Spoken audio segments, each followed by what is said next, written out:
Olá, tudo bem? Estamos de volta no nosso programa Hashtag Projetos para falar hoje sobre economia, inovação e tecnologia com o professor Buga. Tudo bem, Buga? Tudo bem, Júnior, é um prazer estar aqui com você. Tá?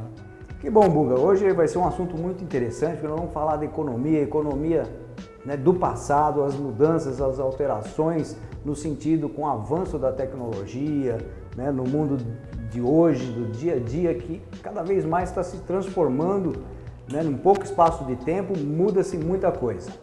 Mas primeiramente, Buga, eu queria que você falasse um pouquinho mais de você, né? Sobre você, sim. Como é que você começou nessa vida de professor? Sim, eu sou formado em economia, eu sou bacharel em ciências econômicas, isso já faz um bom tempo, e militei muito tempo na área econômica em São Paulo, morei em São Paulo, trabalhei em diversas empresas, a que mais trabalhei foi a Camargo Correia, a Companhia Jauense Industrial, onde eu fiz a minha vida praticamente profissional.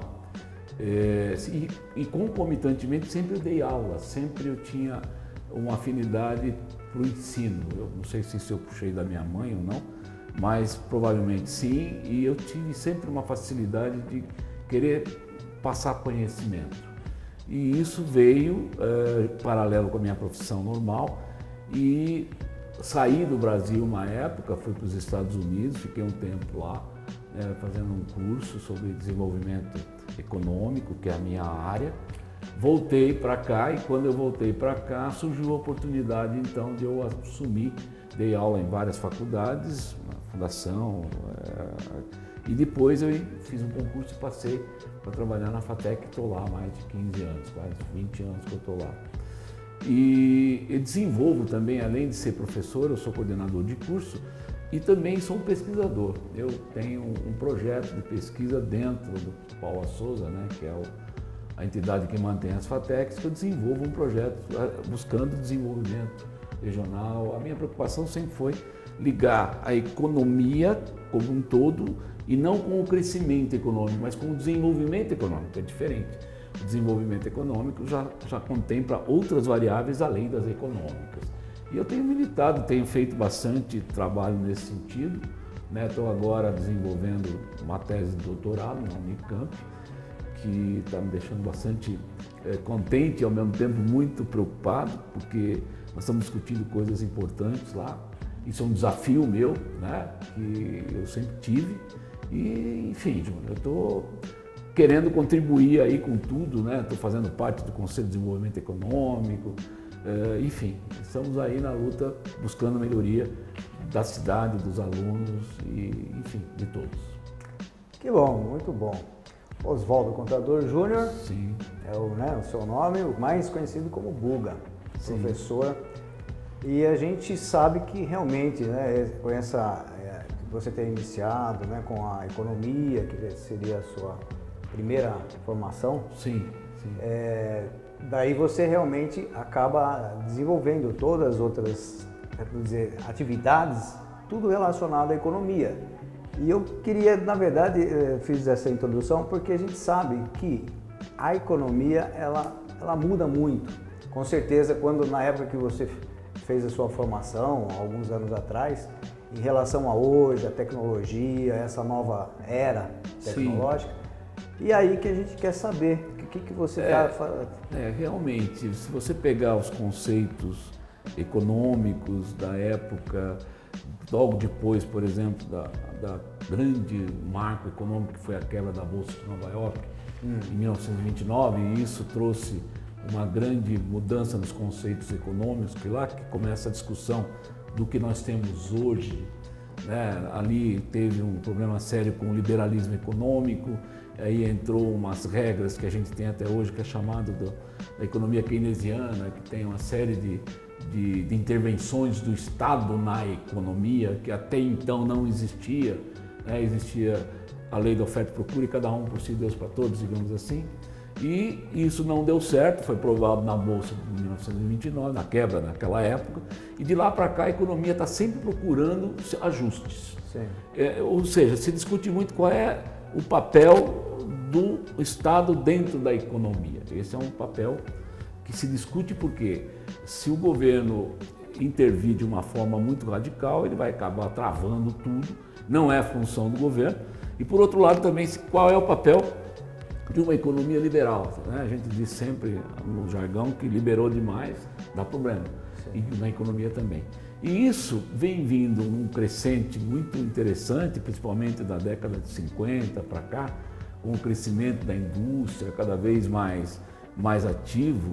E agora, Júnior, o que mais faz com que eu procure estudar, pesquisar, é o problema da inovação, problema não, essa evolução tecnológica que está cada vez chegando de uma forma mais rápida, trazendo novos desafios. A empresa do século de 5 anos atrás não é a empresa de hoje, não vai ser a empresa de amanhã. Me preocupa, por exemplo, como é que vai ser a relação do empregado-patrão, que tipo de trabalho vai ter hoje a empresa. Você vê, vou dar um exemplo para você interessante, eu comprei há um tempo atrás, uma semana ou 15 dias atrás, um livro, acho que eu comentei com você já, um livro na Saraiva, e esse livro, pela internet, esse livro chegou em casa. Eu fui pesquisar de onde veio esse livro veio do shopping, Jaú Shopping. Enfim, a gente não sabe o que está acontecendo. Né? E é uma coisa lógica, por que a Saraiva vai mandar um livro de São Paulo se ele tem aqui alguém que tem um estoque de livro para entregar? Então você nota que mudou. Perfeito. E essa mudança é que eu estou começando a entender e tentar passar o que está acontecendo. Perfeitamente. Foi bem falado, como você falou. Ela é um problema, mas que tem solução e que pode ser resolvido. Porque é um problema sem solução se você não tem se você não tiver os conhecimentos, se você não tiver atualizado e não tiver essa visão de futuro. Perfeito. Né? Que hoje... Você vê, hoje a gente tem 3 ou 4 bases que a gente discute muito. A primeira base, ou a primeira medida que mostrou que a gente tem que mudar é a própria globalização. A globalização veio, vai ficar, e a globalização não é simplesmente eu comprar um vinho importado no mercado. A globalização ela é muito mais séria, ela é financeira, ela é de costume, sim, ela é de entidades, enfim, o mundo mudou nesse sentido. Mudou. A segunda parte que a gente se preocupa muito e temos que estudar de uma forma mais clara também é o problema da inovação tecnológica. A inovação tecnológica, ela veio, hoje se discute muito a indústria 4.0, a nova revolução industrial. Hoje você tem robótica, você tem mecatrônica, você tem big data, você tem uma série de coisas que estão chegando, que eu tenho estudado isso de uma forma bastante interessante, que me preocupa essa chegada dessa tecnologia, se está até onde isso está sendo assimilado para a sociedade. Hoje nós temos uma coisa que me deixa bastante preocupado, qual é a relação que a gente tem com o nosso celular. Nós somos mero e simplesmente um apertador de botão. Nós não temos a tecnologia, isso é restrito. E até onde isso vai? Daqui a 10, 20 anos, com essa grande competição que a gente tem, eu acho que estamos tomando cuidado, o Brasil, depois nós vamos falar um pouquinho de Jaú, está se distanciando disso.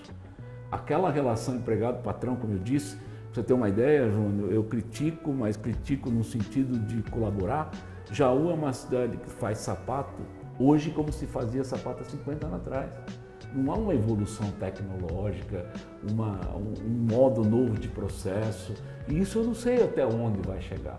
Isso me preocupa e isso que eu quero trazer de uma forma mais clara. Ou seja, o pequeno empresário, o pequeno fabricante, o pequeno fábrica de sapato, o mecânico, como é que ele vai trabalhar nessa nova tecnologia? Perfeito. E é importante isso porque, como você falou, na economia global, sim, ela acaba interferindo, claro, no local muito mais do que anos atrás. Com certeza. Então, se nós estamos fazendo calçado hoje do mesmo jeito de 50 anos atrás e lá fora já evoluiu, nós vamos perder mercado. E evoluiu como? Evoluiu no sentido de conforto, no sentido de design e no sentido de custo. O custo é um grande vilão hoje. Se você não tiver uma estrutura de custo que faça você ser competitivo, né, você não adianta, você vai acabar ficando para trás. Né? Eu costumo dizer isso, que aqui nós temos que rever conceitos muito de faculdade, né? Conceitos acadêmicos. As faculdades, as universidades brasileiras, elas são ótimas, mas até onde elas estão acompanhando essa revolução que está havendo aí fora? Né? Você tem hoje muitos problemas com isso aí. Sim. É verdade, e sempre precisa ter uma visão geral das coisas, né? Porque como você falou também, você tocou na palavra meio ambiente. Sim. Muitas vezes ela pode ter um custo menor, ter isso e aquilo, mas afetar o meio ambiente, por exemplo. Sim, então nós sim. temos, a gente sabe de países que às vezes, a China mesmo, por exemplo, é um país que desenvolveu por um lado, mas causou consequências problemáticas, sim, né? sim. Em termos de poluição, isso e aquilo. Então, aí entra esse novo conceito que a gente está discutindo, que a gente trabalha hoje com uma coisa chamada economia do meio ambiente. Eu parto do princípio, você já foi secretário de Educação, é um engenheiro, a gente parte do princípio que produzir polui. Não existe um processo de produção que não polui. Ele vai usar recurso natural, ele vai usar água, ele vai usar ar, ele vai usar a terra. Ele vai transformar algo, né, bruto, natural, num produto final. Esse processo é que precisa ser revisto. Né? Quer ver? Hoje a gente se discute muito, já que você falou em meio ambiente, eu discuto processo produtivo no sentido de produção limpa e produção mais limpa. Se você trabalhar com produção limpa, o que significa trabalhar com produção limpa? Já que a gente está entrando dentro de um processo.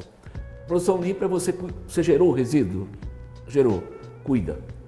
Então você pega, embala isso direitinho, classifica e joga e coloca isso num aterro legalizado e assim por diante. Isso é PL, a gente chama de produção limpa. Mas a nova economia diz que isso não basta. Nós temos que trabalhar com P mais L, produção mais limpa. E o que é produção mais limpa? Rever processo produtivo, diminuir consumo de água, substituir matéria-prima, usar produtos que não deixam resíduo. Esse é o grande desafio da humanidade. E a China vai cair nisso. Eu tive agora, semana passada, um filho meu, mas do meio, ficou 10 dias na China, ele trabalha numa empresa. Ele falou no WhatsApp, conversando comigo, ele falou que ele saía na rua com máscara para respirar, em Pequim, de tanta poluição que existe no ar. Isso precisa ser revisto. É por isso que eu estou falando, a nova economia está chegando. Né? Nós temos vários livros que dizem sobre isso, estão questionando os processos econômicos. É claro que a economia não vai parar. Graças a Deus nasce mais gente do que morre.